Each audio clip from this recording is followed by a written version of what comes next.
Hey guys, tonight we slip out of our cozy beds and straight into a world of dirt floors, no electricity, and morning routines that will make you eternally grateful for indoor plumbing. You're about to wake up in a modest medieval cottage, the kind built with wattle and daub walls and just enough insulation to ensure your nose is an icicle by dawn. No alarm clock here. Just the rooster's screech and the clanging noise of your neighbour sharpening his scythe next door. The smell? A sharp cocktail of unwashed wool, fire smoke, and something suspiciously close to wet hay. And that's being generous.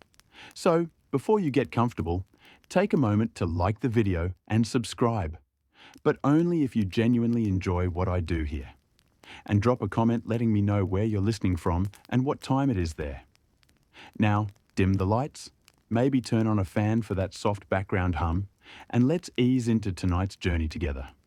You roll over on a bed stuffed with straw, more accurately, a sack of straw that's slowly decomposing and full of itchy surprises. If you're lucky, it's only fleas and not a family of mice bunking with you. The blanket over you? Coarse wool, scratchy, musty. The kind that feels like it exfoliates and suffocates at the same time. Your first task of the day? Emptying the chamber pot. Yes, that clay pot beside your bed filled with everything you deposited overnight. There's no flush, obviously. Instead, you shuffle out into the bitter morning cold and dump it either in a communal cesspit or, if you're feeling particularly medieval, right out into the street. People in some towns literally had a phrase for it. Gardy-loo, shouted as a warning before waste rained from the windows above. You're now not just tired and sore, you're also part sanitation worker. Don't expect to wash up afterward though. Baths are rare and soap is a luxury. The average medieval peasant might bathe 2 to 3 times a year, less if they're worried water will open their pores to disease, which many believed. Your morning freshening up involves rubbing your face with a bit of cold water from a bucket and calling it a day. Maybe some scented herbs if you're wealthy or fancy. Maybe. Now, if you're thinking, hey, maybe I'll just brush my teeth and feel human again. Brace yourself. Toothbrushes don't exist yet, not unless you count a frayed stick or a cloth dipped in salt. Most people didn't even attempt oral hygiene, which means you're smelling a lot of medieval morning breath right about now, yours included. Oh, and did I mention you're likely sharing this tiny home with several people? The concept of personal space didn't quite exist in the 14th century. Your siblings sleep next to you. Your parents too, if they're still alive. Privacy is non-existent. And if you're a serf, your lord could walk in unannounced and demand you get to work. No working from home here, unless home is also a barn and work is hauling manure. Historians still argue whether medieval people had some form of quiet time in the early morning, but the general consensus is that the day started with a bang, or more accurately, with clatter, shouting, animals, and sheer chaos. The rooster might crow, but it's really the goats bleating and your neighbour arguing with his wife that drags you into consciousness. Once you're up, your body starts complaining immediately. Remember that bed? It wasn't exactly orthopedic. Your back is sore, your neck's stiff, and your legs are numb from the cold. But no one complains. Everyone aches. You're just one more creaky cog in the great feudal machine. Here's your first quirky tidbit. Some wealthier folks, especially in colder regions, actually wore hats to bed. Not as a fashion statement, but because the lack of insulation in homes meant your head could literally get too cold to sleep. Sleep caps weren't a goofy trope, they were survival gear. And let's not forget the insects. Fleas were everywhere. Some monasteries even had rules that monks shouldn't be annoyed by lice or fleas during prayer, which tells you just how common they were. If you're scratching right now just thinking about it, you're already ahead of the game. In the medieval world, you wouldn't even blink. After all this, you'd think you've earned a coffee. But no dice. Coffee won't show up in Europe until the 16th century. Your options? Maybe a sip of thin ale or diluted wine. Yes, even in the morning, since water is often contaminated. The ale is weak, barely fermented, and served at room temperature. just enough to hydrate you without immediately giving you dysentery. Now, let's talk about the psychological toll of this routine. You're constantly tired, always dirty, and vaguely anxious about the unpredictable world outside. There's no weather forecast, no police force to protect you, and definitely no sick days. If you're ill, you still work. If you're injured, tough luck. Just wrap it in linen and hope it doesn't turn black and fall off.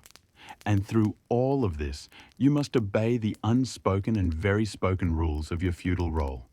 If you're a peasant, you're beneath your lord. If you're a woman, beneath your husband. And if you're a child, you're working too, chasing chickens, hauling water, or guarding sheep, even if you're only 6. Childhood isn't cute here. It's just unpaid labor in a smaller body. So, there you stand, chamber pot dumped, stomach growling, face half frozen, back aching, and your entire day of labor hasn't even begun yet. The sun's barely risen, but you're already behind. Welcome to medieval mornings, where every sunrise feels like a dare, and breakfast still feels like a fantasy. You shuffle back inside, nose running, feet numb, and stomach groaning like a church bell. It's breakfast time, or at least the medieval idea of it. Spoiler alert, there are no eggs. Benedict, no cinnamon swirled lattes, and definitely no oat milk. You're holding out hope for something hearty, but instead you find a small hunk of yesterday's bread, tough enough to double as a weapon. It's a little moldy around the edges, but just cut that off. Waste not, want not. You sit by the hearth, which still glows faintly from last night's fire. The warmth is weak, but you edge in close, trying to absorb what little heat you can. Your meal is stale, chewy, and dry. If you're fortunate, you might dip it in some broth or drizzle a bit of lard over it for flavour. Lard, that's your butter. Drink, no tea, no coffee. Those luxuries won't arrive in Europe for centuries. Instead, you sip something closer to liquid history, a mug of weak ale or watered down wine. Why? Because the water in your village well might carry enough bacteria to knock you flat. Fermented drinks, even just a little bit, were safer. Yes, even for kids. Mommy, more beer please. Not exactly the slogan you'd expect, but here, perfectly normal. This is how you start your day. Chewing cardboard bread, sipping warm booze, and trying not to choke on a crumb while you mentally prepare for another 12 hours of back-breaking labour. Your teeth already hurt, half from yesterday's grain grit bread, and half because nobody's invented dental hygiene yet. Historians still argue whether medieval folk had ways to clean their teeth with herbal mixtures or chewed sticks, but the result was still a mouthful of decay by age 30. There's no variety. If you eat bread in the morning, guess what's for lunch and dinner? More bread, maybe turnips, possibly a spoonful of porridge if you're lucky, and the harvest hasn't failed? It's monotonous, grim, and if you're a peasant, you're probably malnourished. A lot of people didn't even know what full felt like. Hunger was constant, hovering around like an unwelcome ghost. We haven't even touched on how this bread is made. You, or someone in your household, likely ground the grain by hand. It's an hours-long process using a quern stone, and the flour it produces? Gritty, literally. Bits of stone end up in the bread, which means your teeth wear down like a set of medieval brake pads. Fun fact, archaeologists often find adult skeletons from this period with teeth worn almost flat. That wasn't a dental trend. It was just the price of eating bread. Oh, and let's not forget food laws. Some areas had regulations about who could bake bread and where. In cities, you might be required to use the Lord's oven, for a fee of course, and if you were caught baking your own without permission, punishable. Because even your sad little breakfast is taxable. If you're part of a noble household, things look a bit better but still not great. You might get meat, cheese, or eggs in the morning. But don't get too excited. The meat is salted beyond belief, preservation after all, and eggs are seasonal. Cheese might be soft or hard, depending on how old it is and how brave you're feeling. And speaking of danger, rats. You're always one crumb away from inviting a rodent guest. Medieval homes weren't sealed up like ours today. That loaf of bread you saved for tomorrow might have tiny bite marks by morning. Some families hung their food from the ceiling in baskets, like low-tech fridges. Still hungry? Too bad. The meal's over. There's no dessert, no second helping, and definitely no cute little to-go container. You wipe your hands on your tunic, which doubles as a napkin, and you head out the door with a belly barely satisfied and a day full of labour waiting to punish you. Outside, the village is stirring. Smoke rises from neighbouring chimneys. Chickens peck at frozen mud. Children run around barefoot, their feet tougher than leather. There's no morning news, no text alerts, only gossip and shouts travelling across the village square. You might hear about a new tax. You're already thinking about your next meal. But here's the catch. If you don't work, you don't eat. That means it's time to get to the fields, the stables, or the workshop. No sick leave, no breakfast buffet. And forget brunch. It's not a thing unless you count collapsing in the middle of the day and gnawing another crust of bread. By now, the weak sun is poking through the fog. Your body's warming up, but not enough to sweat. The hunger lingers. That chewy bread is sitting heavy in your gut. Your breath still smells like whatever passed for ale, and you've got a full day of labour ahead and 0 snacks to sneak. So yes, breakfast in the Middle Ages was technically a thing, but only technically. You're underfed, undercaffeinated, and already exhausted. The best part? You get to do it again tomorrow, and the next day, and the next, if you survive that long. The air outside is damp and smells like churned soil and livestock. Your feet squish into the muddy path leading out to the fields, your wooden clogs doing very little to keep the water out. Every step is a reminder that socks, as you know them, don't exist yet. You're probably wearing cloth wraps around your feet, or nothing at all, if yesterday's pair is still drying by the hearth. Hope you don't step on a nail because tetanus shots are centuries away. Your body aches, and you haven't even started working yet. Today's labour could involve tilling soil, hauling stones, or harvesting crops, depending on the season. The tools are crude. A wooden plough, maybe reinforced with some iron if your lord is particularly generous. The blade dulls quickly, and it's your job to keep it sharp, assuming you own a whetstone. Otherwise, you just push harder. You join a group of other peasants, mostly family, maybe a few neighbours. Conversation is minimal. You're too busy panting. Work starts with the sunrise and doesn't stop until it drops below the hills again.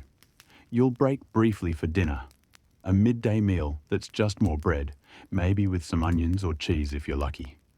But for now, you just keep moving, back bent, hands raw, muscles screaming.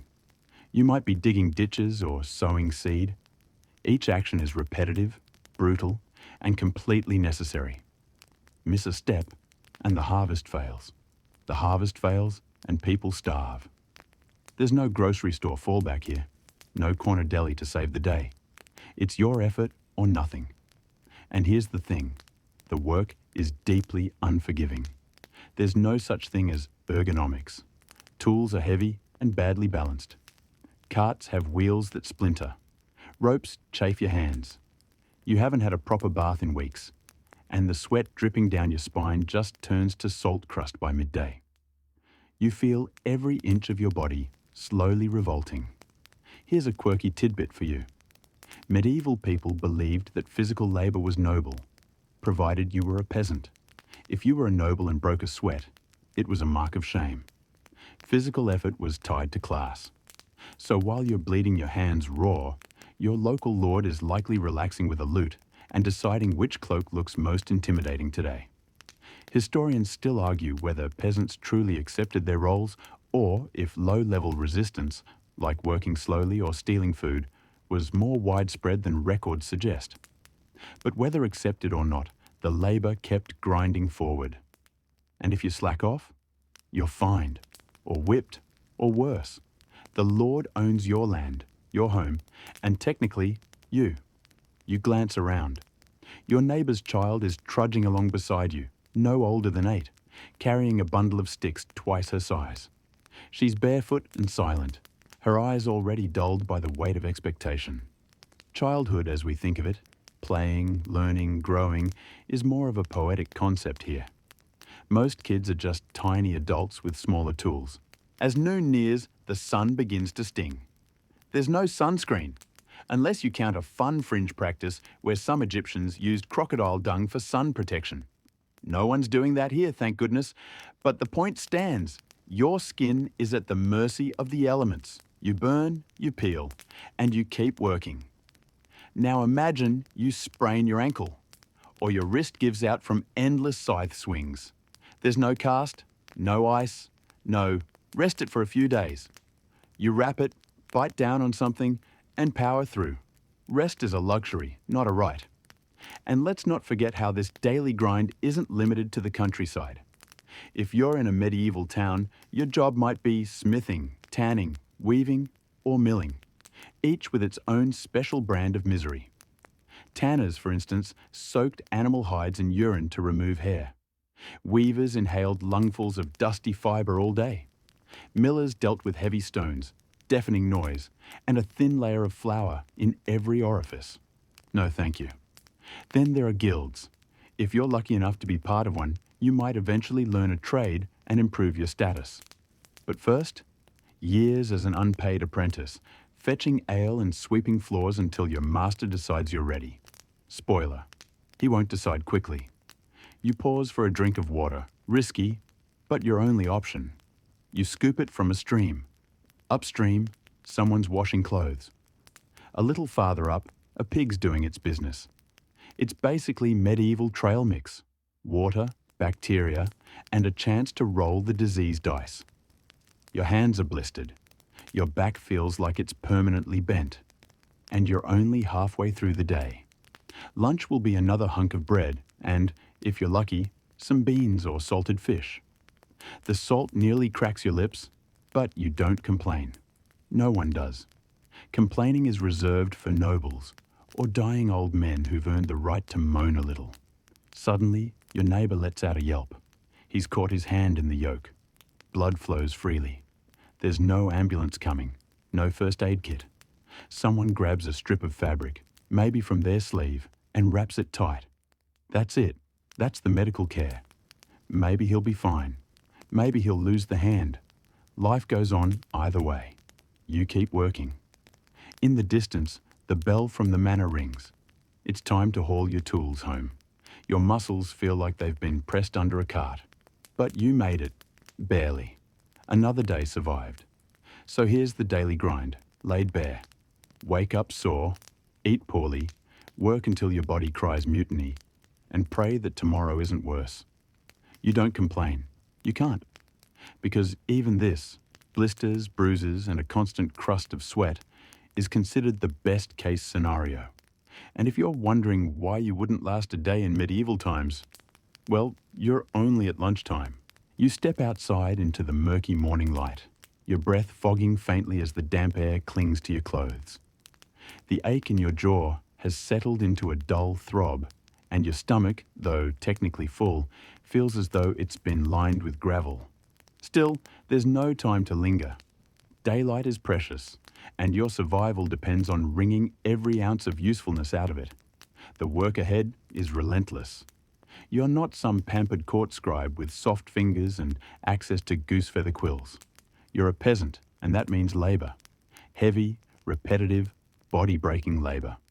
Today's task: turn the soil for spring planting. That means grabbing your wooden-handled hoe, splintered from years of use, and heading out to the strips of land your village collectively farms. Remember the phrase, feudal system from school. Here's where it comes to life. You don't own this land. The lord of the manor does.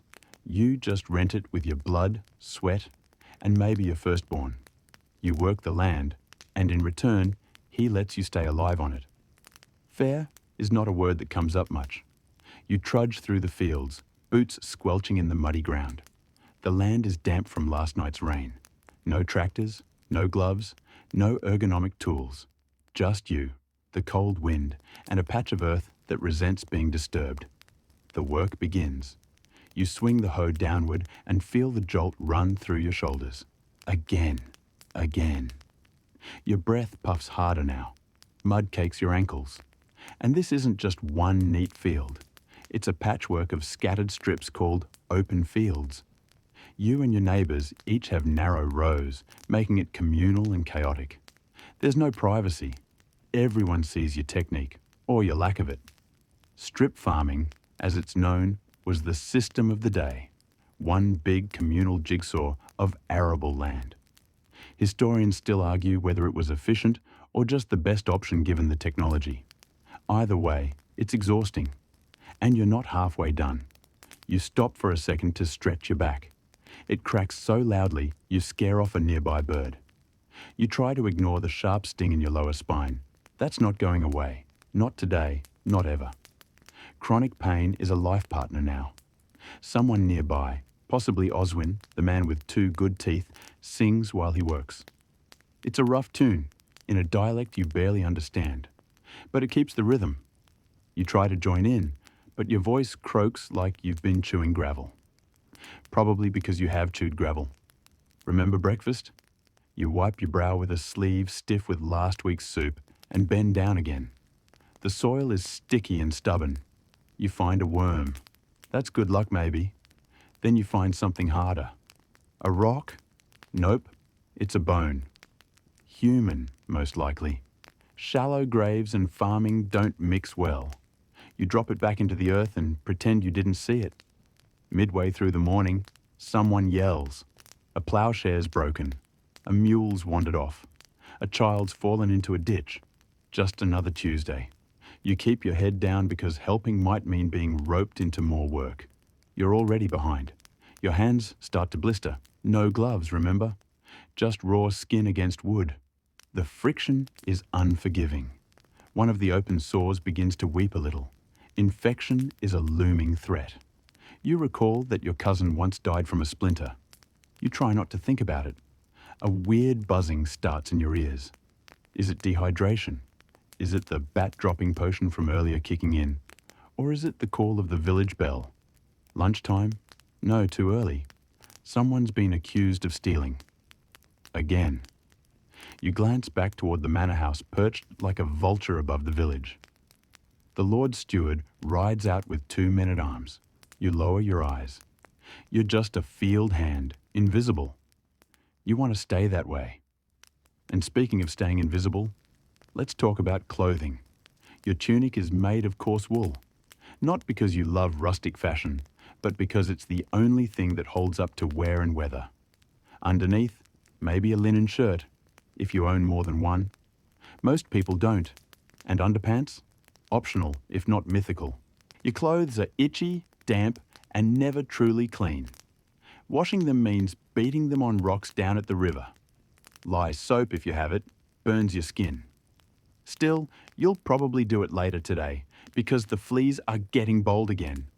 A wind picks up. Cold, sharp, and unrelenting.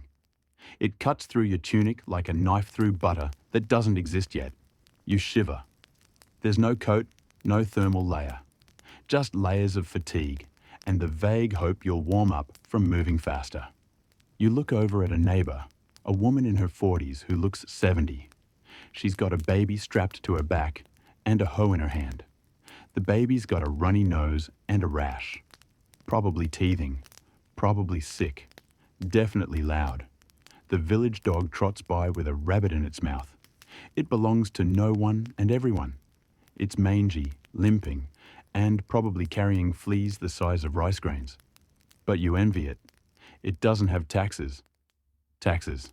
Right. That's coming too. You'll owe the Lord a portion of your grain, your livestock, if you had any, your time, and maybe even a chicken or two.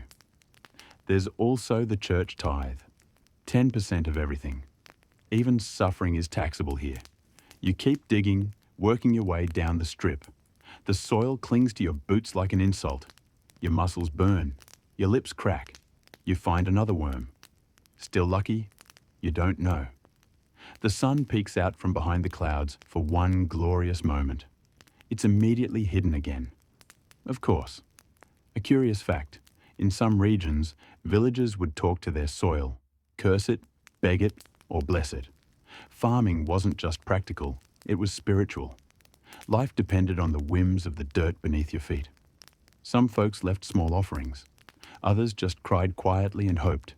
You pause at the end of your row. One strip down, several to go. You glance at the sun, barely past noon. You've got another 8 hours of this ahead, unless it rains. Then it'll be worse. You rub your hands together, feel the raw skin pull painfully, and shoulder your hoe again. Every step is a prayer, and not the hopeful kind. Morning doesn't arrive, it ambushes you. There's no alarm clock, just the rooster's shrill crow somewhere beyond the walls and the cold slap of air on your face when someone cracks the door open. You groan. Every joint protests. Your back feels fused and your neck has become a living question mark. But no one's waiting for you to ease into the day. The fire's out, the room's freezing, and someone's already stomping around trying to reheat yesterday's porridge. You stand, slowly, carefully. The straw bed has left lines on your cheek and itchy red blotches on your arms. You scratch lazily, then sniff your armpits, a futile habit you've inherited from your 21st century self. It doesn't help. No one smells good. Ever. Scent is something you survive, not correct. A bath might be weeks away, and even then, it's likely to be a cold one in reused water shared by multiple people. You're fifth in line? Good luck. Breakfast is, shockingly, more bread. Sometimes cold porridge. Occasionally milk, if the cow is healthy, unpregnant, and not being milked by your neighbour in secret. You eat fast. There's no savouring, no conversation. The day waits for no one, least of all you. Today's task isn't in the fields. It's your week to help repair the road, a muddy mess rutted by cartwheels and hoofprints. No municipal team is arriving with orange vests and reflective tape. It's just you, a few neighbours, and tools that look like they were designed by someone who hated ergonomics. You take a crude spade and begin scooping dirt. Your hands blister instantly. Again. While you work, your mind drifts. Maybe you wonder what happens to people who don't pull their weight. They disappear from the village, quietly. Some starve. Some get thrown in the stocks for a day. Yes, those real wooden frame things where your head and hands stick through, and people throw rotten vegetables. A medieval Yelp review. But worse than punishment is debt. If you owe grain to your lord and can't pay, he might take your tools, or your oxen, or your child to serve in his household until the debt is forgiven. That's legal. Entire families can collapse under one bad harvest, one dry season, one illness. The line between survival and ruin is thinner than your shirt. You hear a distant church bell. Not for prayer. Not this time. It's tolling to announce a death. You glance at the others. No one looks up. They just keep digging. Life continues. People die. No funerals with flower arrangements and life stories here. Just a quick burial and back to work before the sun sets. Here's your mainstream historical fact of the day. Life expectancy in medieval times averaged around 30 to 40 years. But not because people dropped dead in middle age. If you made it past childhood, you stood a decent chance of reaching your 50s or even 60s. The real killer was infant mortality. Half the village's children might not make it to their 5th birthday. And that means having children becomes both a necessity and a gamble. You need them to help with labour, to support you in old age, to pass on your name. But each pregnancy carries enormous risk. No hospitals, no sterilised tools, just a midwife with a knife and prayers. 1 in 3 women might die from childbirth complications. It's terrifying. It's expected. Historians still argue whether midwives were respected professionals or constantly teetering on the edge of witchcraft accusations. They carried knowledge passed down through generations about herbs, delivery techniques, and anatomy. But their status was always uncertain. Respected 1 year, burned the next. You break from work to relieve yourself. There's no toilet, Just a designated patch behind a bush, or a wooden bench with a hole over a pit if you're lucky. The smell is unspeakable. The risk of infection? Pretty much guaranteed. Hygiene is more about ritual than science. People believe certain odors keep sickness away. And ironically, some bathe less to protect their humors from disruption. You return to work. Hours blur. By the time you're dismissed, you're too tired to speak. You walk home in silence, muscles like jelly, fingers blackened with dirt. Tonight, the meal is marginally better. Someone traded for a turnip and a bit of lard. The stew tastes like wet socks, but it's warm, and warmth is currency now. You eat. You stare into the fire.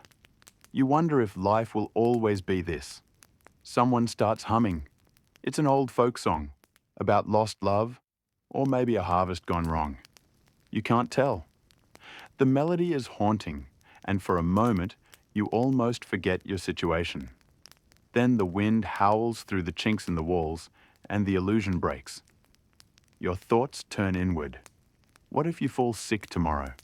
Who would care for you?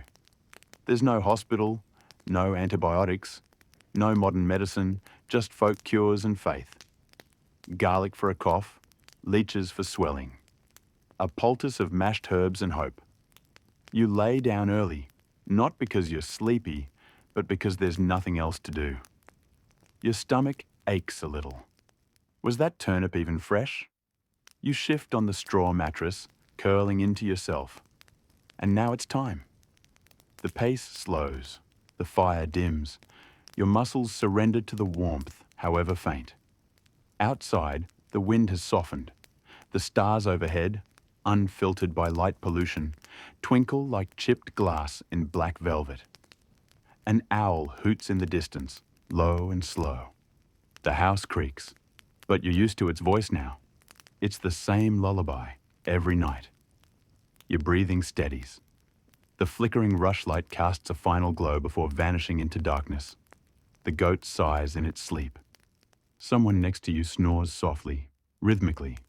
You're part of this little world now, this strange, brutal, oddly peaceful rhythm. And despite everything, your bruises, your hunger, the chill in your toes, there's a kind of quiet, not joy, not safety, but survival. And in this age, that's as close to peace as it gets. So, now the fire has burned to coals, the voices have hushed, and the flicker of the past has dimmed like a candle at midnight. Your journey through the hardest day of medieval life comes to its close, not with a grand finale, but with the simple silence of exhaustion. You've earned your sleep a dozen times over. Let the aches fade into the background now. Loosen the tightness in your jaw. Let the muscles in your shoulders melt just a little. You're no longer carrying buckets or swinging tools. Just the gentle weight of a wool blanket. Or maybe it's just your sheets, soft and familiar. That's right. You're back in your bed now. Modern comforts waiting patiently around you. Breathe in slowly. Hold. Let it out gently. You're safe. You're warm. You're still here. Tomorrow won't require you to gather firewood or fear the sound of a church bell. Tomorrow, your meals will be seasoned, your toilet will flush, and your bed won't scratch. So let the echo of the past remain just that, an echo, fading with each breath. You don't have to outrun the plague or kneel before your Lord. You've outlived this day, and that's enough. So close your eyes, rest your hands, and let sleep come, like dusk over a quiet medieval field.